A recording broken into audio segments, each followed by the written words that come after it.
Trauma Therapist Podcast, episode 539.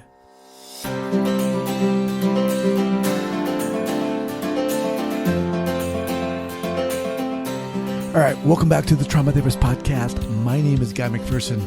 My mission is to raise the awareness of trauma and to support and inspire new trauma therapists just starting out on the trauma-informed journey. I do that with my membership community, Trauma Therapist 2.0, my online courses and workshops, and the Trauma Therapist newsletter.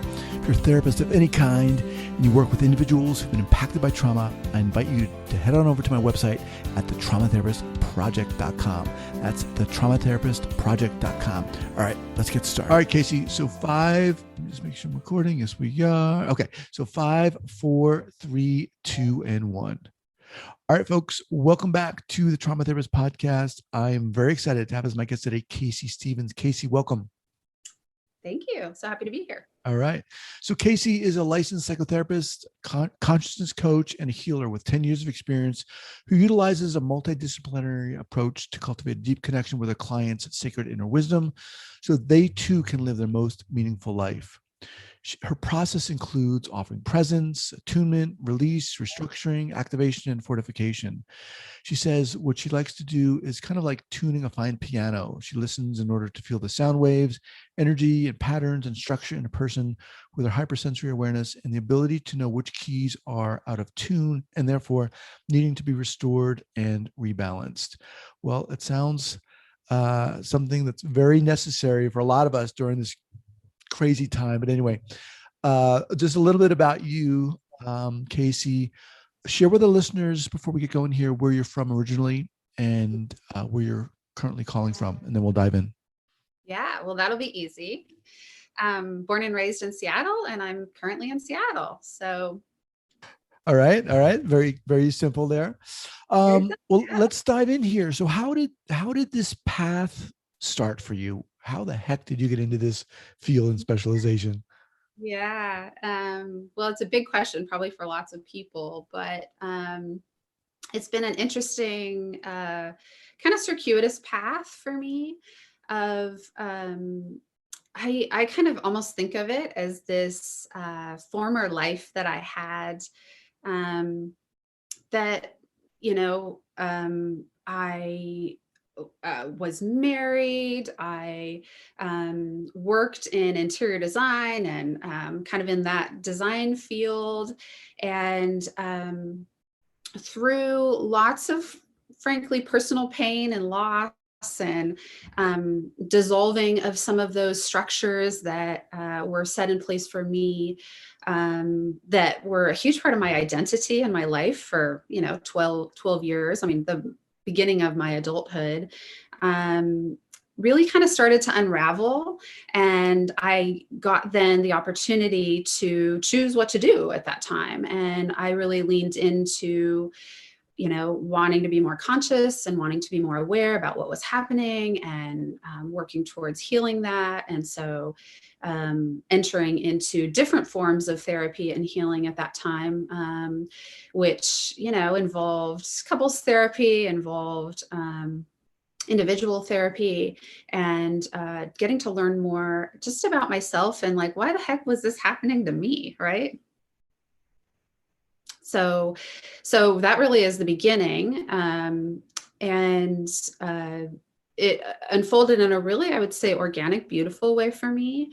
That as I explored, I became more curious about doing this work myself. And it was probably a year or two of my own kind of being immersed in a therapeutic scene and many, again, like unraveling, dissolving of just structures and systems and relationships that were quite devastating, traumatic, right? They were traumatic for me, that I finally walked into my therapist's office one day as I was like really having to rebuild my identity and said, I think I want to do what you do. And she told me, I've just been waiting for you to say that. So then it became a very deliberate, intentional process, really, where I went into grad school right away and started to learn even more, continued with my own healing. And I also have to really credit her because she allowed me to tap into and access a kind of healing that was particularly appealing to me, which is, yeah, I just kind of think of it as multidimensional, right? So she wasn't just doing cognitive work with me; she was, I think, attuning to my spirit, to my soul, to my heart in deeper ways that I knew was always a part of me, but I guess that had been a part that I had disowned in some way, or not been so connected to Let during me that time. let me, Oh, if I may, let me pause you right there for a second because I want to get into that. But I want to go yeah. back to something you said earlier, which was there were pieces of your identity that were really impacted. Can you share a little bit more specifically about what one or some of those were? Sure. Well, like we just think of the primary that we come to as unconsciously, right? These are patterns that we learn, then we, they build and grow. And so for me, I mean, a lot of that was being a wife, having an established just presence and home and community and family that was extended beyond my own family, who is wonderful and loving. But to me, that was really exciting. And interesting because my husband came from a different culture than I did. So to me, there was always something really kind of mysterious and alluring about that, right? Very interesting and romantic even, right? To merge with that. So I kind of integrated a lot of those parts, so I mean, simple identity pieces, right? That we can all break down and acknowledge, right? So just whatever the aspects of those pieces that are showing up, right? Again, for me, a massive part of it was not only being a wife, but like being partnered to my husband. Mm-hmm. Um, that probably I over identified with, honestly. And so when those parts start to dissolve or break, right, it feels like, oh my gosh, who am I? And have I been doing things that are more aligned with him and his life than um, my own life, right? And who am I in this? And certainly not all of those parts were lost, but some of them that I had to um, just I had to reconcile. I had to reintegrate. I had to heal. I had to rediscover. And so many of those pieces, which are complex and also simple, right? Yeah, I mean, I really appreciate you sharing that because I think that's kind of a piece that a lot of us don't really think about how when we lose those kind of identity pieces, how traumatic that can be. Because oftentimes people think of trauma, as these like crazy events, right? And even though, you know, losing some of those identity pieces can be crazy and traumatic, we don't normally associate those with, I think, uh, events that could be traumatic. And I really appreciate you saying that. The Mhm. other thing you talked about was, you know, the impact, the profound impact that sounded like this therapist had on you, and specifically in terms of like bringing out or contacting or tapping into the spiritual side of you. Talk more about that. Yeah, sure. I mean, I think, to be honest, that was always kind of this woven part of me that I think I just came from ancestrally. Like, I have a lot of strong women in my family, women who happen to kind of embrace the mystical. It can be different religions, right? Like, I grew up, my mother's mother. And it goes back much further than that, but she had statues of Buddha and Native American drums. I mean, she just kind of collected all of that. And I don't think I had really fully tapped into, um, I think, the ancient wisdom, the multicultural aspect. I hadn't just fully embraced that or tuned into that to the degree that it is available. And so something intuitively in me drew me to my therapist, and I probably didn't even consciously know what it was. And then as our connection unfolded, she would just tap into these different realms or these different parts, which felt so nourishing and satisfying and expansive and just healing to me because she utilized them in her practice, even though she was. Like what? Get more specific, because I want to Oh, I mean, put a name to I these would things. say even, yeah, her intuition, and just like little different healing modalities. Like she was certified as a clinical hypnotherapist, so she was using a lot of like unconscious work, holding space for that, though not in a directive way, but just Mm-hmm. as like really allowing me to explore the expansiveness of my own unconsciousness. So many, it's like her presence, right? Things that she would talk about as she would tune in, that were frankly intuitive, just kind of like downloads, right? um, and but they felt true to me, and they felt wise to me, and they helped me also. I mean, she was really just reflecting back to me what was inside of myself. And so, I mean, so many more things, right? Little special moments or whatever. And it's really kind of like the accumulation of all of those things that I think we Mm-hmm. begin to reintegrate those parts of ourselves in a sweet way. Yeah, yeah, awesome. Yeah, I think it's just important to, sometimes to name those things for Sure. the listeners out there. And also, I think it's really important to honor that. I mean, it sounds like you were lucky to have found this therapist, because a lot of times we go to a therapist and it just doesn't work out, and that's it. All therapists suck, whatever. But to find someone like this, it Well, sounds. yeah, and I think, I mean, I really do credit, like there was some wise part of me, this intuitive part that I felt into that. And it ended up being a sweeter place than I knew, because that aspect, again, I mean, we're just reintegrating parts, we're just mirrors for each other. So the more unconscious we are, I mean, that had been unfolding for me for a Mhm, while. And then I got to do it in this really like awake way, right? Where I was more mhm, aware of what that was. And I got to dive in and kind of explore those parts of myself, right? Frankly, that again, like I pull from my own ancestry, and the women in my life who connect to that kind of mysticism, that spiritual quality, and that like connection to a higher power and presence. And not that I didn't have that, but it was like, wow, I really connected with it, right? And that just continued, and frankly, like my passion for that and my interest in that just grew and deepened mm. and evolved, and has done so over the last, more than a decade, right? Since I started all that process. So, So you realize that you want to pursue this. You go to graduate school. How do yep. things unfold? Take us there. Well, so many things unfold. There's probably more than we have time to get into, but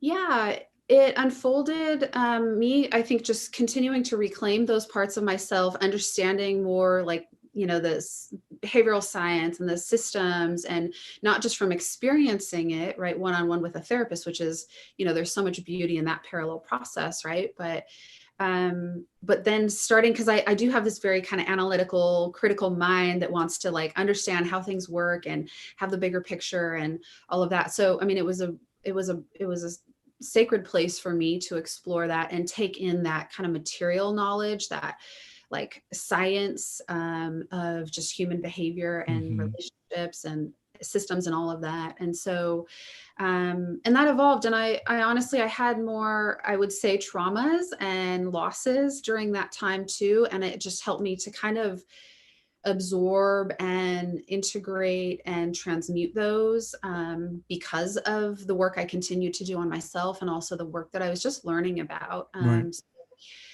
And I just got this like also very clear, just gnosis, right? That I wanted to move from, okay, there's this traditional understanding of psychology and human behavior, but I want to keep absorbing that, right? I want to dive into maybe some of these alternative ways of healing that are also very interesting and I've personally found useful. So, I sought those out, as I would say it was probably after I left, Mm-hmm. grad school and all of that, and integrated that. And then there was a time that I still kind of was unsure, right? Because I'm, as I went straight into private practice and I was kind of unsure, it's like, okay, well, how much of that side of myself can I share with people, because what will be accepted? And so again, some of my own fears around being seen, being accepted for maybe this, a little bit out there way of practicing and incorporating the wisdom that I held, the gifts that I held, but also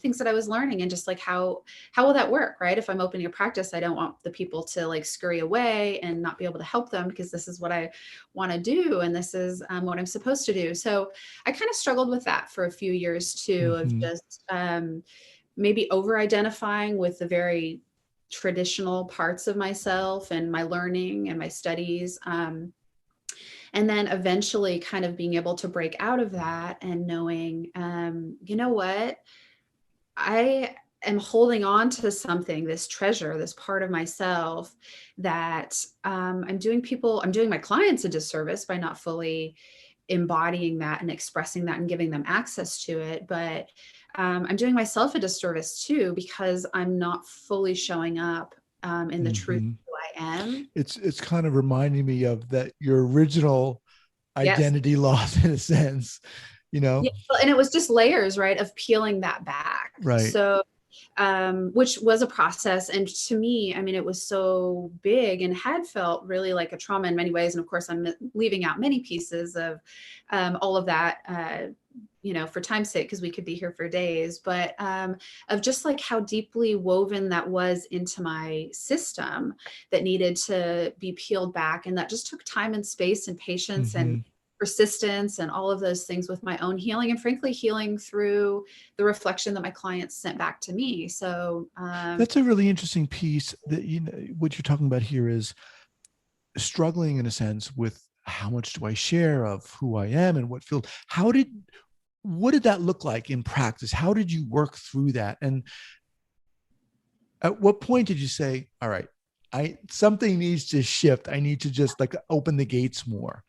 yeah, I think my soul wouldn't let the gates stay closed anymore. So it was just like a, divine kind of evolution. But what that looked like, to backtrack, is what I had to look at and continue to grow through were a lot of my own like rescuer, caretaker um, patterns that had frankly shown up in my relationship with my husband. He struggled uh, with some deep depression, and what I had done during that time was to go into a lot of overfunctioning, caretaking, rescuing.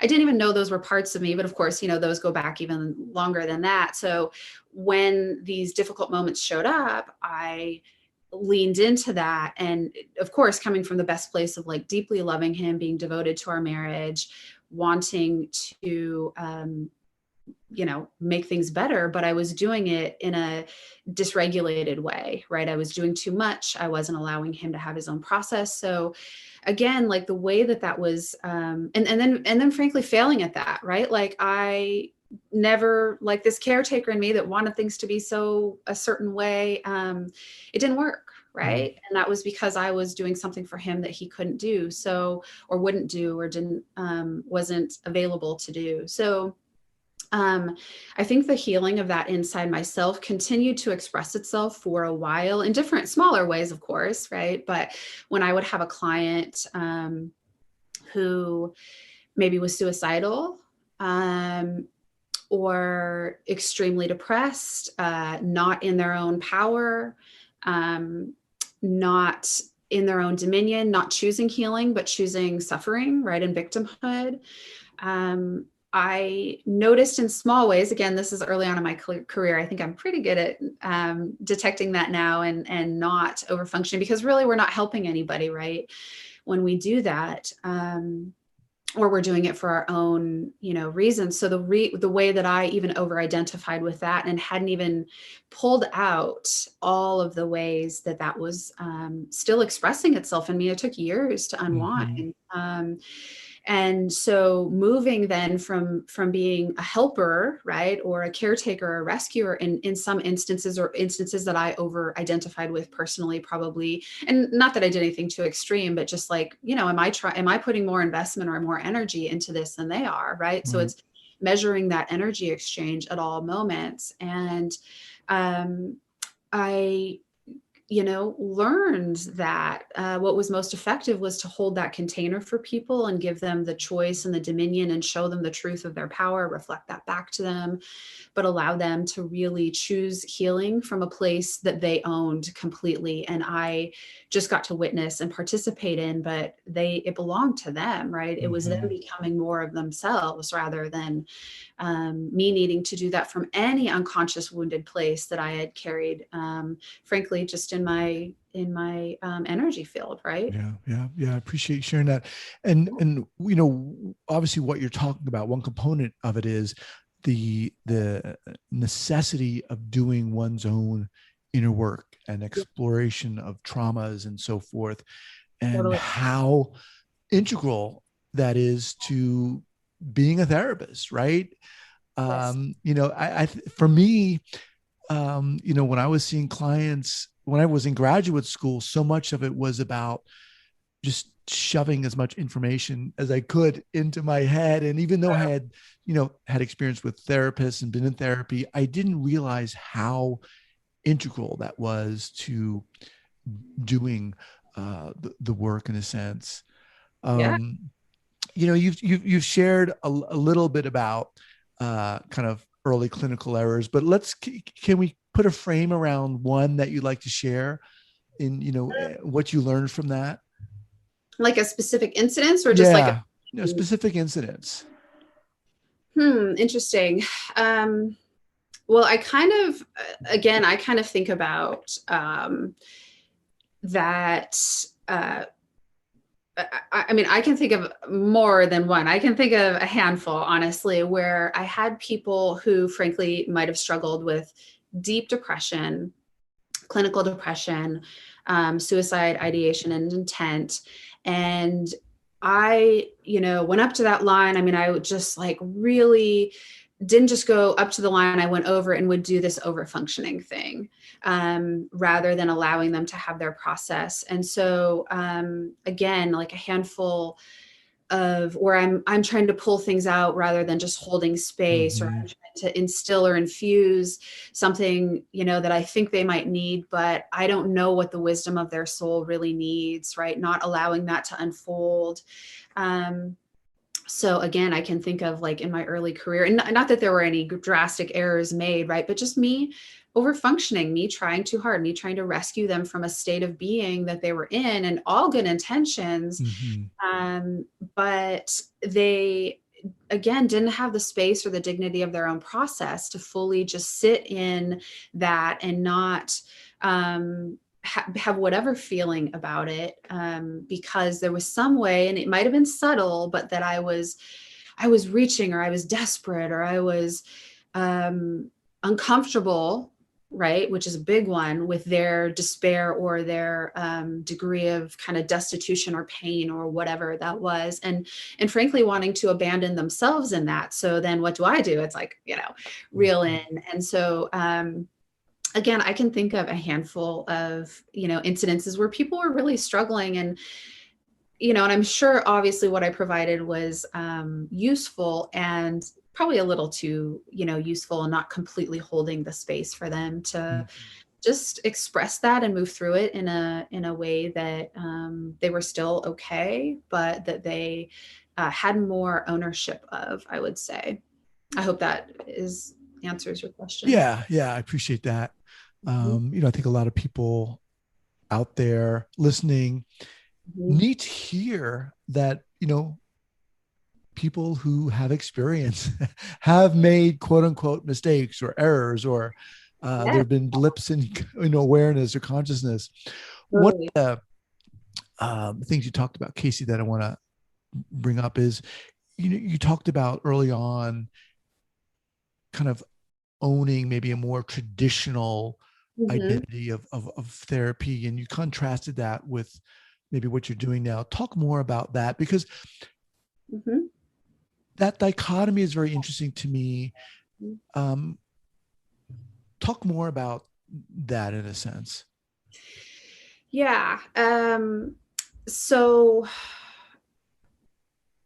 I would say that that framework, that whole system that is, grounded and scientific, is very foundational for me. And again, who I am, and we all bring that. I think as therapists, we all bring like ourselves to a degree, like blending that. And for me, I just knew I needed to do that more. So it can look like for me, an example is, um, I'm my intuitive gifts have completely expanded and gone to a different level as I work with people, as I've gone through my own trauma and my own healing and my own awareness of self and where I source that information from. And one of the key places is I feel like I connect with somebody, and if there's again this contract and this consent to work together and to open yourself up in this way, I can oftentimes feel people, and I don't just mean in an empathetic way, but like I feel where their trauma is stored in their body. And that happens in the space of a session, and then that session's closed out and the energy's disconnected and they go back. But one of the ways beyond some of the ancient kind of trainings and healing modalities that I've learned is just frankly my own gifts, my own ability, and the way that I feel that it's just something that happens. So much of it can be, I mean, it can, examples of that, because I'm sure you'll probably ask, right, are somebody showing up for a session and then all of a sudden I start feeling like a tremendous amount of anxiety or a ball in my stomach or something. And at first I didn't quite know, like, gosh, what's going on? I'm feeling, and then realizing over the course of my career and the deeper work that I go into, people like, oh, that was me feeling them. They were showing up and they were nervous before they got here. They have this, struggle that's going on, that's whatever in their life right now. And I could start to feel it. So what I do in a lot of my sessions, which to me is very somatic, right? It's a way that I can, not do hands-on healing with people, but help them move that energy, is reflecting it back to them, holding space, holding a container so that trauma that we all know is stored in the body or the different layers of our being. I feel what they're feeling in this really kind of intuitive, like clairsentient, claircognizant way. And then I hold that space without doing what I used to do, which is kind of jump ahead and tell them what I'm feeling and what's in them. But if they need a guide or a container to hold that, so that then I can help them move that energy, whether it's a trauma, it's a stuck memory field, it's a whatever. I mean, all of the things that can be expressed in so many ways, like inner child stuff, whatever. It's like I can be guided to the kind of wisdom around that. And I feel it. And so I can help them move through that, and heal that fragment, that part, the trauma that's stuck in that piece of them, so they can, get closer to wholeness, right? Not Yeah. having that. Yeah. Right. Yeah. I really appreciate that. I mean, it brings up for me a self-trust and honoring, Totally. who we are and whatever abilities we have. Yeah. And your journey sounds a lot like, you had to get to that point where you really trusted who you were and the gifts and abilities, using your words, that you had.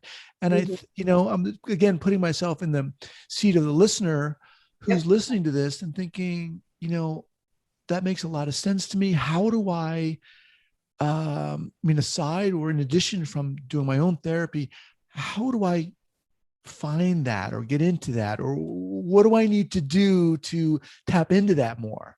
Yeah. I think of it as consciousness. So you're all tapping into it, but a lot of those systems that are running are unconscious. So we don't know where we're sourcing things from.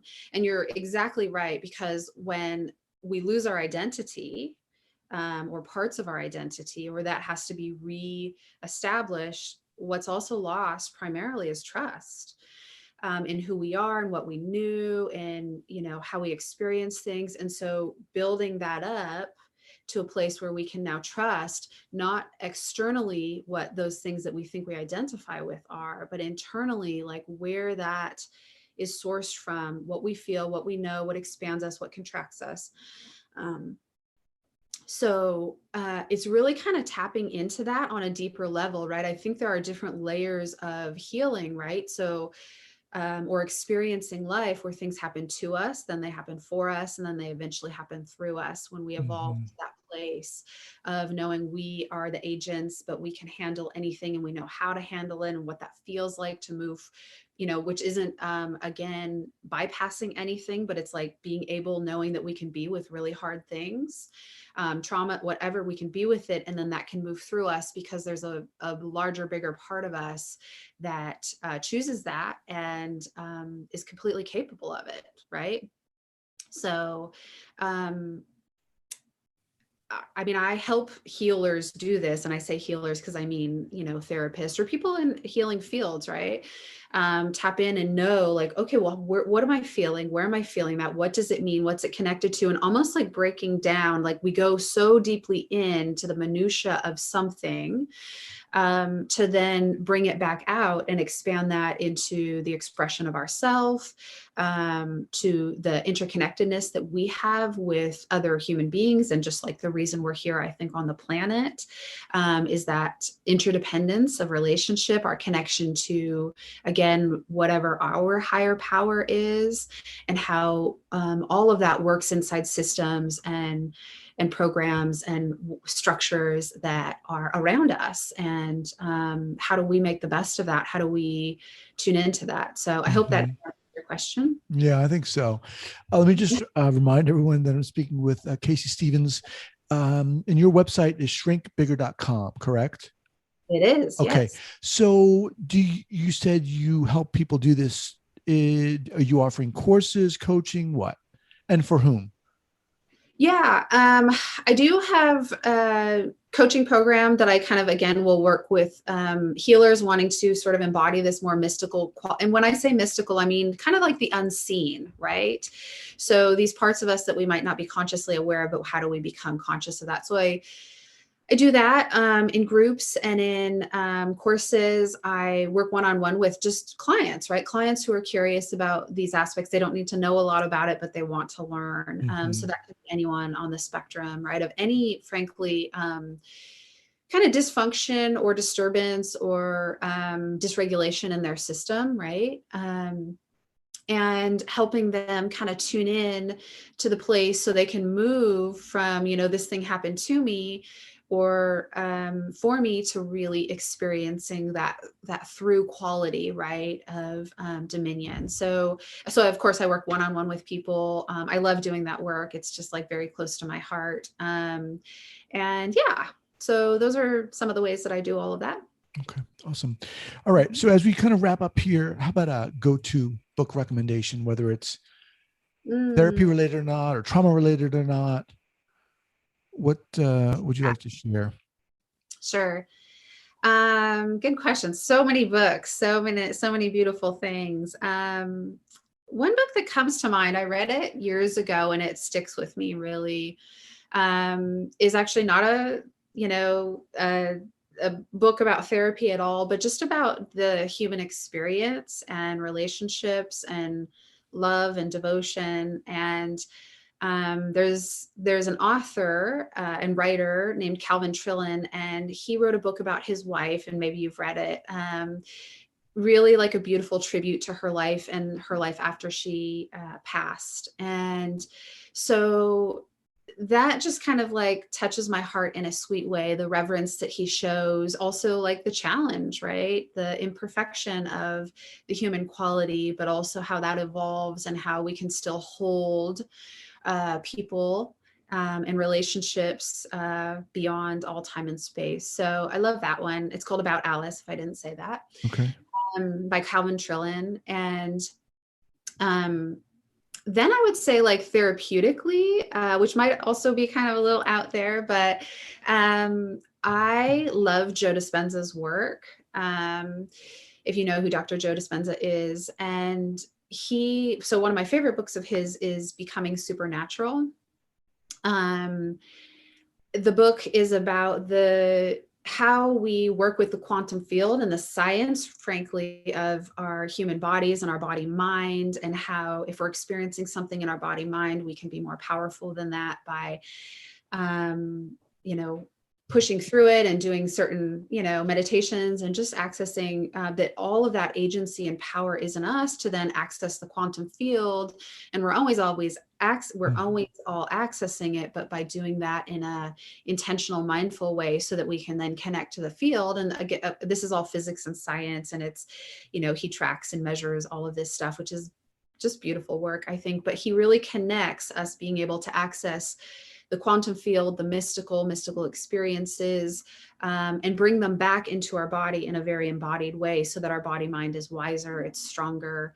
And when I say the body mind, I mean, our body has a mind, right? So the way that we hold whatever we hold there, right, can be traumas, can be imbalances, whatever, we can optimize that, right? We can maximize that in a beautiful way. So I'm not sure if other people have recommended his work, but I just find it really valuable in the way that it balances science and mysticism. So, Awesome. And our ability to heal, right? All right. So I'll have both of those listed up here at the show notes page at the traumatherapistpodcast.com. So Calvin Trillin's work and Joe Dispenza. Casey, thank you so much. I really felt that you shared from your heart. Oh, good. And I really appreciate that. And I hope that's what this podcast is about, because it's so not only informative and educational, but it's inspiring, and it's about that relationship and people connecting to each other. So I want to thank you so much. Oh, I want to thank you so much. It's my privilege. All right. We'll be in touch. Take care. Okay, bye. Thank you so much.